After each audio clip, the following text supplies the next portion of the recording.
வணக்கம் நண்பர்களே. இன்னைக்கு நாம பார்க்க போற இந்த பதிவு ரொம்பவே முக்கியமான ஒரு விஷயத்த பத்தினது. அதாவது நாம வாழ்ந்து வர்ற இந்த காலகட்டத்துல பலருக்கும் இந்த பிரச்சனை இருக்கு. அதுலயும் குறிப்பா யங்ஸ்டர்ஸுக்கு இரவில் தூக்கம் இல்லாமல் கஷ்டப்படுறது. இன்னைக்கு நாம பார்க்க போற கதை புத்தரின் ஆழ்ந்த தூக்கத்திற்கான ரகசியத்தையும் மற்றும் இரவில் நல்ல தூக்கம் வராததற்கான 7 காரணங்களையும் பத்தி தான் பார்க்க போறோம். தயவு செய்து இந்த வீடியோவை ஸ்கிப் பண்ணாம முழுசா பாருங்க. அப்பதான் நான் என்ன கருத்து சொல்ல வரேங்கிறது உங்களுக்கு முழுசா புரியும். வாங்க கதைக்குள்ள போகலாம். Welcome to Curious Seconds channel.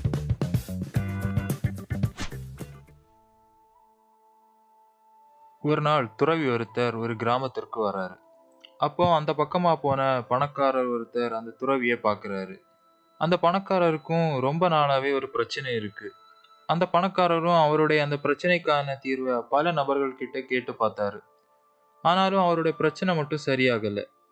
அந்த பணக்காரர், நாம ஏன் நம்ம பிரச்சனைக்கான தீர்வை இந்த துறவி கிட்ட கேட்டு பார்க்க கூடாது அப்படின்னு அவர் மனசுக்குள்ளேயே நினைக்கிறாரு. உடனே அந்த பணக்காரர் அந்த துறவி இருந்த இடத்த நோக்கி போறாரு. துறவி முன்னாடி போய் நின்னு, வணக்கம் ஐயா, நான் இந்த கிராமத்தை சேர்ந்தவன். எனக்கு ரொம்ப நாளாவே ஒரு பிரச்சனை இருக்கு. நானும் நிறைய பேர்கிட்ட கேட்டு பார்த்துட்டேன். யாராலையும் என்னோட பிரச்சனைக்கான சரியான தீர்வை சொல்ல முடியல. துறவியே, நீங்களாவது என்னுடைய பிரச்சனைக்கான சரியான தீர்வை சொல்லுவீங்க அப்படின்னு உங்களை நம்பி தான் வந்திருக்கேன் எப்படின்னு அந்த பணக்காரர் சொல்றாரு.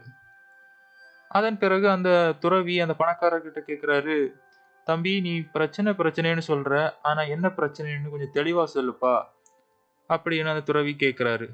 இந்த பணக்காரரும் அவருடைய பிரச்சனை என்னன்னு சொல்ல ஆரம்பிக்கிறாரு.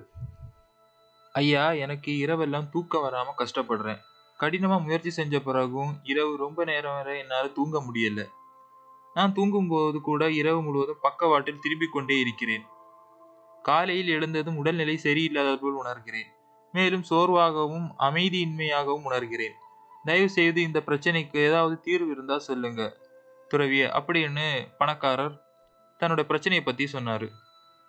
உடனே அந்த துறவி அந்த பணக்காரர் கிட்ட சொல்றாரு, மகனே, உன் பிரச்சனைக்கான தீர்வை நான் உனக்கு சொல்வதற்கு முன் புத்தரின் ஆழ்ந்த தூக்கத்தின் ரகசியத்தை பற்றி ஒரு சிறிய கதையை சொல்கிறேன் கேள் அப்படின்னு சொல்லி அந்த கதையை சொல்ல ஆரம்பிக்கிறாரு அந்த துறவி. அதாவது, புத்தருக்கு ஆனந்தா என்ற ஒரு சீடர் இருந்தார். அவர் எப்போதும் புத்தரின் அருகிலேயே தூங்குவார். ஆனந்தா நள்ளிரவில் விழித்தெழும் போதெல்லாம் இரவு முழுவதும் புத்தர் ஒரே தோரணையில் தூங்குவதை அவர் அடிக்கடி கவனித்திருக்கிறார். இது அவரது மனதில் பல கேள்விகளை உருவாக்கியது. ஒரு நாள் ஆனந்தரால் தனது ஆர்வத்தை கட்டுப்படுத்த முடியவில்லை. அவர் நள்ளிரவில் புத்தரை எழுப்பி, புத்தரே, தயவு செய்து என்னை மன்னியுங்கள். நீங்கள் நாள் முழுவதும் நடந்து இப்போது அசதியில் தூங்கிக் கொண்டிருக்கிறீர்கள். உங்களை எழுப்பியதற்கு என்னை மன்னியுங்கள். உங்களிடம் கேள்வி கேட்க இது சரியான நேரமில்லை என்பதை நான் அறிவேன். ஆனால் என் ஆர்வம் மிகவும் அதிகரித்துள்ளது. காலை வரை என்னால் கட்டுப்படுத்த முடியாது. எனவே தயவு செய்து என் கேள்விக்கு பதிலளித்து என் ஆர்வத்தை அமைதிப்படுத்துங்கள். கடந்த 20 ஆண்டுகளாக நான் உங்களுடன் இருக்கிறேன். நீங்கள் இரவு முழுவதும் ஒரே தோரணையில் மட்டுமே தூங்குவதை நான் காண்கிறேன். நீங்கள் அந்த நிலையிலிருந்து சிறிதும் அசையவில்லை. எனவே நீங்கள் உண்மையில் தூங்குகிறீர்களா இல்லையா அப்படின்னு அந்த ஆனந்தா கேள்வி கேட்கிறாரு. அதற்கு புத்தர் சிரிச்சுக்கிட்டே சொல்றாரு, ஆனந்தா, எனக்கான சரியான தூக்க தோரணையை நான் கண்டுபிடித்துள்ளேன். இப்போது நான் தூங்கும்போது நகர வேண்டியதில்லை. தூக்க நிலையில் கூட நான் விழித்திருக்கிறேன். என் உடல் தூங்கும் போதும் நான் விழித்திருக்கிறேன் அப்படின்னு சொல்றாரு. இந்த விஷயத்தை கேட்டதும் ஆனந்தாவுக்கு ஒண்ணுமே புரியல. உடனே ஆனந்தா கேட்கிறாரு, ஆனால் புத்தரை எப்படி தூங்கும் போது விழித்திருக்க முடியும் அப்படின்னு கேள்வி கேட்கிறார். அதுக்கு புத்தர் ஆனந்தாவிடம் சொல்கிறார், தூங்கும்போது மனம் அமைதியற்றதாக இருக்கும் நிலையில் உடல் அமைதியற்றதாகி அது மீண்டும் மீண்டும் தூங்கும் தோரணையை மாற்றிக்கொண்டே இருக்கும். ஆனால் நான் இவை அனைத்தையும் தாண்டிவிட்டேன். இப்போது எனக்குள் மனக்குழப்பங்கள் போன்ற எதுவுமே இல்லை. எனவே நான் தூங்கச் செல்லும் போது என் உடல் ஒரு இறந்த உடலை போல ஆகிறது. ஒரு இறந்த உடல் அதன் நிலையை மாற்றுவதை நீங்கள் எப்போதாவது பார்த்திருக்கிறீர்களா அப்படின்னு புத்தர் ஆனந்தா கிட்ட கேள்வி கேட்கிறார். அதற்கு ஆனந்தா, இல்ல புத்தரே அப்படின்னு பதில் சொல்றாரு. பின்னர் புத்தர் ஆனந்தாவிடம் கூறுகிறார், ஆழ்ந்த தூக்க நிலையிலும் கூட நம் மனம் மட்டுமே இந்த வேலைகளை செய்கிறது. ஆனால் நம் மனதை அமைதியாக்கிவிட்டால் உங்கள் உடல் ஆழ்ந்த தூக்கத்திற்கு செல்லும். ஆனால் நீங்கள் உள்ளிருந்து விழித்திருப்பீர்கள். உள்ளிருந்து நீங்கள் எல்லாவற்றையும் உணர முடியும். தூங்கிய பிறகும் உங்கள் விழிப்புணர்வு ஒரு சிறிய எரியும் விளக்கைப் போல தொடர்ந்து பற்றி எரிந்து கொண்டே இருக்கும் அப்படின்னு சொல்லி அந்த துறவி சொல்லிட்டு இருந்த கதையை முடிக்கிறாரு. அதுக்கப்புறம் அந்த துறவி அந்த பணக்காரர்கிட்ட சொல்றாரு, ஒரு சாதாரண மனிதன் தூங்கும்போது அவனுக்கு தன்னை சுற்றி நடப்பதை பற்றி கூட தெரியாது. ஆனால் புத்தரை போன்ற மனிதர்கள் தூங்கும் போதும் விழிப்புடன் இருப்பார்கள். நாம் தூங்கச் செல்லும் போது விழிப்புக்கும் தூக்கத்திற்கும் இடையே ஒரு தருணம் வருகிறது. அந்த நேரத்தில் அற்புதமான நிகழ்வு ஒன்று நடக்கிறது. ஆனால் சாதாரண மனிதர்கள் அந்த தருணத்தை அனுபவிக்க தவறிவிடுகிறார்கள். அவர்கள் எப்போதும் தூங்குகிறார்கள். அவர்கள் எப்போது தூங்குகிறார் என்பது அவருக்கு தெரியாது. அதே சமயம் ஞானம் பெற்றவர் அந்த தருணத்தில் மட்டுமே இருக்கிறார். அதாவது விழிப்புக்கும் தூக்கத்திற்கும் இடையில் உள்ள அந்த தருணம் உங்களை விழிப்புணர்வுக்கு நெருக்கமாக கொண்டு வருகிறது. ஐயா, இவ்வளவு ஆழமான ஆன்மீக விஷயங்கள் எனக்கு புரியவில்லை.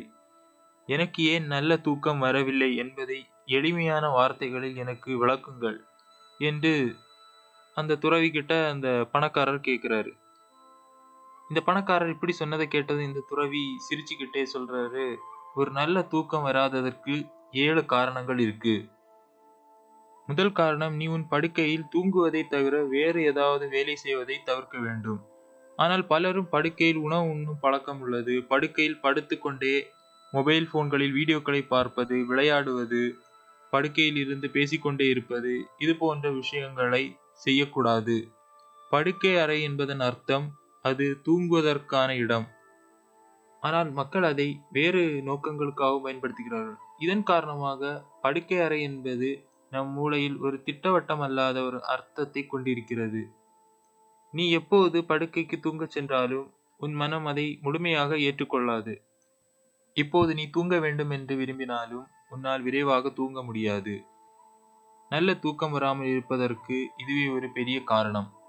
பின்னர் மேலும் துறவி கூறினார், புத்த மடத்தில் ஒரு துறவி காலையில் எழுந்தவுடன் படுக்கையை விட்டு வெளியேறி விடுவார். பின்னர் அவர் இரவில் மட்டுமே படுக்கைக்கு செல்வார்.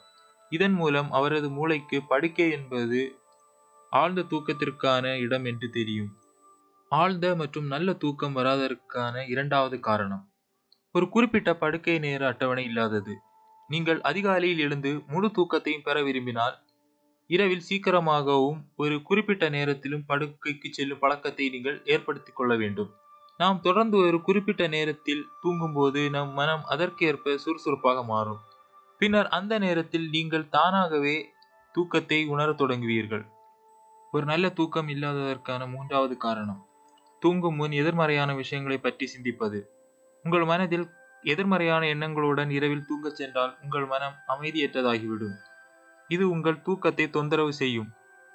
நீங்கள் காலையில் எழுந்ததும் தூக்கத்திற்கு முன் உங்களுக்கு ஏற்பட்ட முதல் எண்ணமாக மாறும்.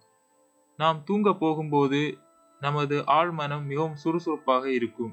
அந்த நேரத்தில் நாம் உருவாக்கும் எண்ணங்கள் நம் ஆழ்மனதில் விரைவாக பதிகிறது. பின்னர் அவற்றை யதார்த்தத்திற்கு கொண்டு வர முயற்சிக்கிறது. நமது ஆழ்மனதிற்கு நல்ல எண்ணம் கெட்ட எண்ணம் என்று அதற்கு தெரியாது. அது பெறப்பட்ட தகவலின் அடிப்படையில் செயல்பட தொடங்குகிறது. எனவே தூங்கும்போது நமது பிரச்சனைகள் மற்றும் எதிர்மறை எண்ணங்களை பற்றி சிந்திப்பதற்கு பதிலாக நாம் நல்ல விஷயங்களை பற்றி சிந்திக்க வேண்டும். அது உங்கள் வாழ்க்கையில் நேர்மறையான மாற்றத்தை கொண்டு வரும். அடுத்து, ஒரு நல்ல தூக்கம் இல்லாததற்கான 4வது காரணம், தவறான திசையில் தூங்குவது.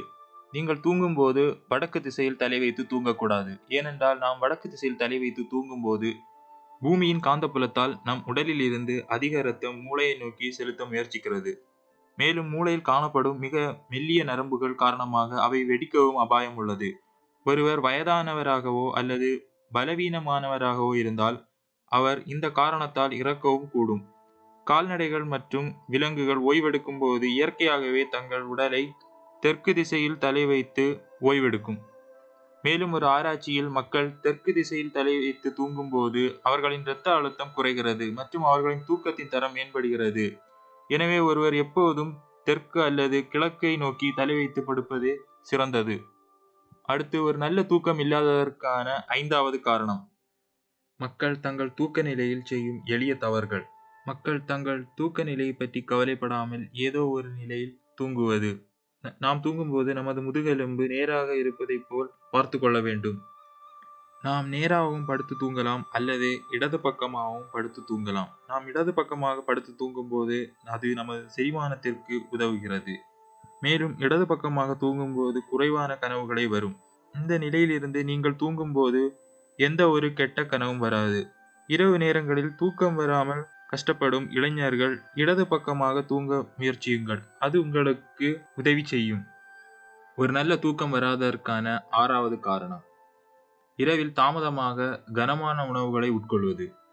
இரவில் கனமான உணவை உட்கொள்வதால் அது உங்கள் தூக்கத்தை தொந்தரவு செய்யும். ஏனெனில் இரவில் கனமான உணவு ஜீரணிக்க அதிக சக்தியும் அதிக நேரமும் எடுக்கிறது. நாம் விழித்திருந்து எந்த செயலை செய்யும் போதும் நமது செரிமானம் சரியாக வேலை செய்கிறது. ஆனால் நாம் தூங்கச் செல்லும் போது நமது செரிமானம் சிறிது மெதுவாகவே செயல்படுகிறது. அதனால் உங்கள் வயிற்றில் உள்ள உணவு சரியாக ஜீரணமாகாது. அது உங்கள் வயிற்றில் இருந்து கொண்டு வயிறு வலி போன்ற பிரச்சனைகளை உண்டாக்கும். எனவே தூங்குவதற்கு 3 அல்லது 4 மணி நேரத்திற்கு முன்பாகவே சாப்பிடுவது மிகவும் நல்லது. ஒரு நல்ல தூக்கம் வராததற்கான 7வது காரணம். நீங்கள் தூங்கும் பொழுது அடர்த்தியான மற்றும் மென்மையான மெத்தைகளில் தூங்க வேண்டாம். நீங்கள் அடர்த்தியான மற்றும் மென்மையான மெத்தைகளில் தூங்கினால் அது உங்கள் முதுகெலும்பை வளைத்து உங்கள் ஆழ்ந்த தூக்கத்திற்கு தடையாக இருக்கும். மேலும் மிகவும் தடிமனான தலையணைகளை பயன்படுத்தவும் வேண்டாம். ஏனெனில் அது உங்கள் கழுத்தை மேலும் வளைத்து உங்களுக்கு கழுத்து வலியை உண்டாக்கும். எனவே நீங்கள் மென்மையான அடர்த்தியான மெத்தைகள் மற்றும் தடிமனான தலையணைகளை பயன்படுத்த வேண்டாம். இதுவும் கூட உங்கள் தூக்கத்திற்கு தடையாக இருக்கலாம் அப்படின்னு சொல்லி அந்த துறவி இந்த 7 காரணங்களையும் சொல்லி முடிக்கிறாரு. அதுக்கப்புறம் அந்த துறவி அந்த பணக்காரர்கிட்ட சொல்றாரு, இந்த 7 காரணங்களையும் உன் வாழ்க்கையில இருந்து நீக்கு. கண்டிப்பா உனக்கு ஒவ்வொரு இரவுமே நல்ல தூக்கம் கிடைக்கும். இந்த துறவியின் வார்த்தைகள்ல இருந்த அர்த்தத்தை புரிஞ்சுக்கிட்ட அந்த பணக்காரர் மகிழ்ச்சியோட அந்த துறவிக்கு வணக்கத்தை சொல்லிட்டு அங்கே இருந்து கிளம்பி தன்னோட வீட்டுக்கு போறாரு.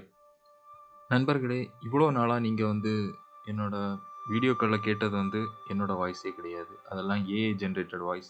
ஸோ நிறைய comments AI generated voice use பண்ணாதீங்க அப்படின்னு சொல்லியிருந்தீங்க. ஸோ அதனால் நான் என்னோட வாய்ஸ் ஓவரை இந்த வீடியோ கொடுத்துருக்கேன். இதில் ஏதாவது குறைகள் நிறைகள் இருந்ததுன்னா மறக்காமல் கமெண்ட் பாக்ஸில் சொல்லுங்கள். நான் அதை சரி செய்ய முயற்சிக்கிறேன். கண்டிப்பாக உங்களுக்கு இந்த பதிவு பயனுள்ளதாக இருந்திருக்குன்னு நம்புகிறேன். அப்படி பயனுள்ளதாக இருந்தேன்னா எஸ்ன்னு கமெண்ட் பண்ணுங்கள். சரி நண்பர்களே, மீண்டும் மற்றொரு வீடியோவில் உங்களை சந்திக்கிறேன். நன்றி, வணக்கம்.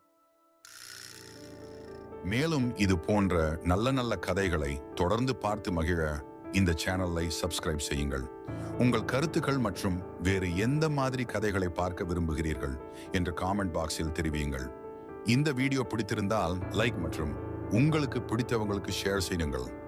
மீண்டும் மற்றொரு வீடியோவில் உங்களை சந்திக்கிறேன். நன்றி, வணக்கம்.